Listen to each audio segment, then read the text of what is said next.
বহু বছর পূর্বে অচিনপুর গ্রামে এক জমিদার বাস করত। জমিদার তার এলাকার মানুষের প্রতি খুবই নির্দয় ছিল। নকুল হলো জমিদারের চামচা। সব সময় জমিদারের হুকুমে ৫-৭টা পেয়াদা নিয়ে মানুষের ওপর নির্যাতন করে বেড়াতো। নকুল, নকুল, আগে হুজুর। এবছর জমিতে কেমন ফসল হলো? হুজুর, এবছর তেমন একটা ফলন হয়নি চাষে, বুঝলেন। কেন কেন কেন হয়নি ভালো ফসল? এবার বন্যার পানিতে নিচু এলাকার অনেক ফসল তলিয়ে নষ্ট হয়ে গেছে হুজুর। না, এভাবে চললে তো হবে না। যেভাবেই হোক চাষে ফলন বাড়াতে হবে। যথা আজ্ঞা হুজুর। তুমি যাও যাও, দ্রুত রাজ্যে এনাম পিটিয়ে দাও। কাল থেকে কোনো পুরুষ যেন ঘরে বসে না থাকে। নকুল ঢোল সামন্ত নিয়ে বেরিয়ে পড়ল। সারা গ্রাম ঢোল পিটিয়ে বলতে লাগলো, কাল থেকে কোনো পুরুষ খেতি না করে ঘরে বসে থাকলে তাকে শুলে চড়ানো হবে। কি রে রফিক, দিন দিন তো জোয়ানমদ্দ হয়ে যাচ্ছিস।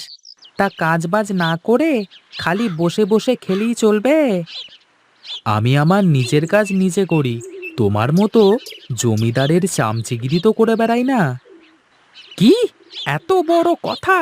তুই চিনিস না আমাকে? হ্যাঁ হ্যাঁ, চিনি তো। জমিদারের হুকুমের গোলাম। যত বড় মুখ নয় তত বড় কথা। দাঁড়া বেটা। এই বলে নকুল পেয়াদাদের দিয়ে রফিককে মারতে শুরু করলো। রফিক পড়ে পড়ে মার খেতে থাকলো। জমিদারের পেয়াদাদের সবাই ভয় পায়, তাই কেউ সাহস করে এগিয়ে আসলো না। আচ্ছা, শাস্তি হয়েছে বেটার। নকুল, জি হুজুর। আসছে বর্ষার আগেই ও পাড়ার নদীর বাঁধটা দিতে হবে। সব জোয়ানগুলোকে ভালো করে খাওয়া। তা আর বলতে হবে না হুজুর। জোয়ানগুলো খেয়ে খেয়ে যা শরীর বানিয়েছে, এক একটার গায়ের জোর মনে হয় হাতির সমান হবে। তাহলে জোয়ানগুলোকে নিয়ে দ্রুত বাঁধ তৈরির কাজে লেগে পড়ো।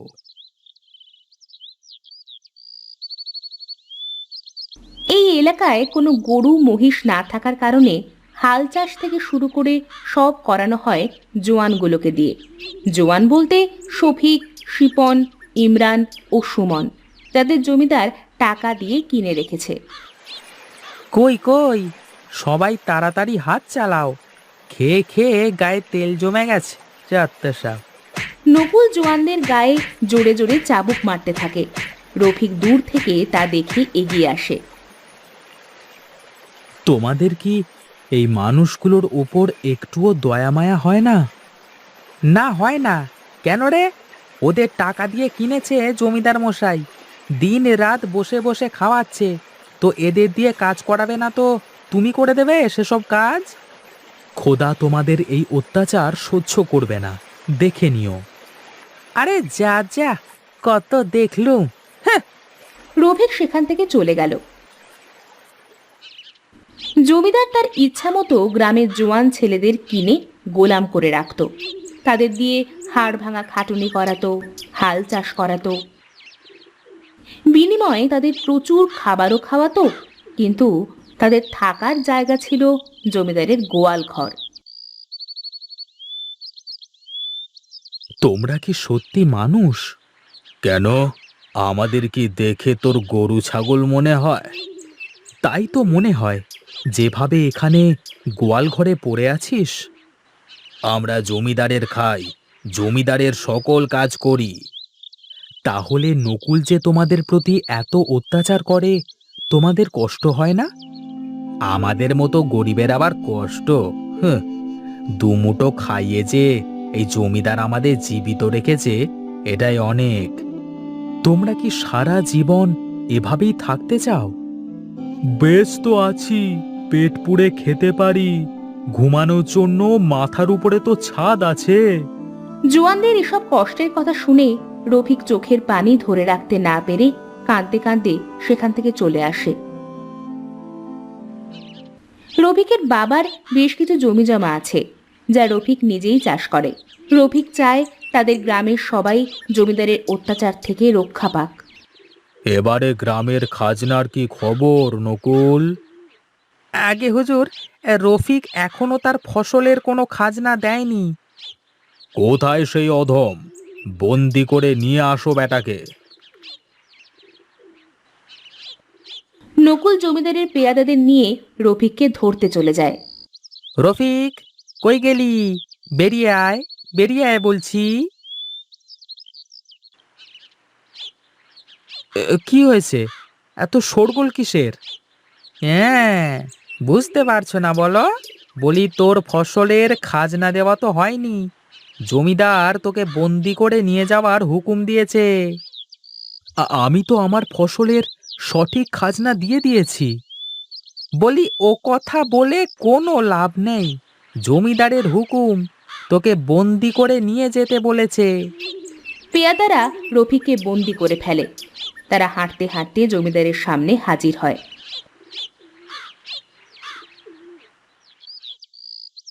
হুজুর, এই যে বেটাকে ধরে নিয়ে এসেছি। তোমার এত বড় সাহস! তুমি তোমার ফসলের খাজনা দাওনি এখনো?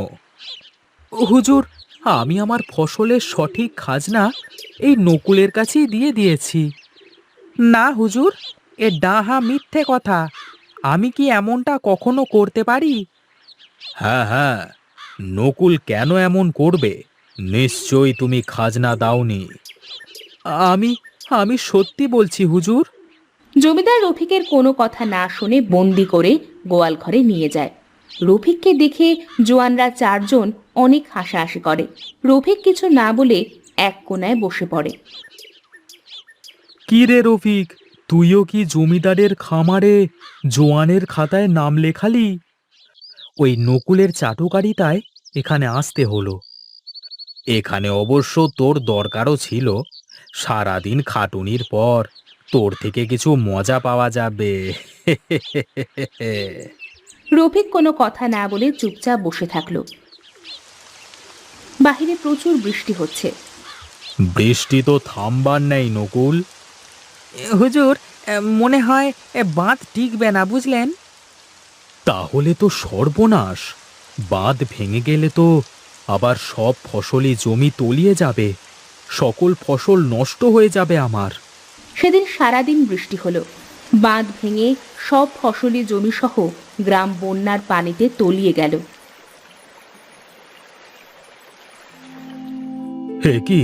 এ কি সর্বনাশ হলো!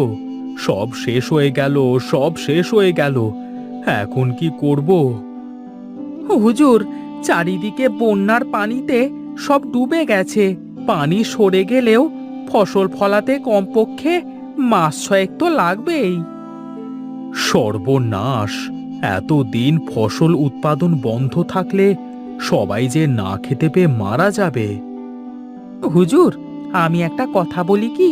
পানি নেমে গেলে আপনি একটা মানুষের খামার করে ফেলুন। মানুষের খামার? সেটা আবার কেমন করে? আমি তো হাঁস মুরগির খামারের কথা শুনেছি। হুজুর, যখন বন্যার পানি নেমে যাবে তখন সবাই ধন্না দিতে তো আপনার কাছেই আসবে। হ্যাঁ, তা তো আসবেই। আমি বলি কি, আপনি ওদের সকলকে জোয়ানদের মতো করে রাখবেন, খাওয়াবেন। বিনিময়ে ওরা আপনার জমি চাষ করে দেবে, আপনার সকল কাজ করে দেবে। ও আচ্ছা, এই হলো তাহলে তোমার মানুষের খামার। জি হুজুর, যদি আপনার পছন্দ হয়। বন্যায় গ্রামের সবাই ঘর বাড়ি ফসলি জমি সব হারিয়ে জমিদারের নিকটে আসে। আজ থেকে তোমরা সবাই আমার এখানেই থাকবে। আমার জমিতে ফসল চাষ করবে। তোমাদের দেখাশোনার দায়িত্ব আমার। হুজুর, জোয়ানদের কি করব তাহলে? ওদেরকে মুক্ত করে দাও। এখানে সবাই মিলে মিশে একসাথেই থাকবে। আজ থেকে তোমরা মুক্ত। এখন থেকে গ্রামের সবাই তোমরা একসাথে জমিদারের বাড়িতেই থাকবে। শেষমেশ জমিদার মানুষের খামার করেই ছাড়লো। কি আজে বাজে বকছিস? আজে বাজে বকছে না রফিক, জমিদার এখন সবাইকে দিয়েই কাজ করাবে। তার মানে এখন থেকে সবাই জমিদারের কেনা গোলাম। আমরা সবাই এখন জমিদারের খামারের পোষা প্রাণী মাত্র। এই বলে রফিক কান্না করতে লাগলো। গ্রামের সবাই জমিদারের আদেশ মতো কাজ করতে লাগলো। জমিদার সবাইকেই দেখভাল করতে থাকলো। নকুল এখন আর গ্রামবাসীদের উপর অত্যাচার করার সাহস পায় না। তবে মনে মনে শুধু ভাবে, এখানে তো সবাই জমিদারের খামারে পোষা মানুষ।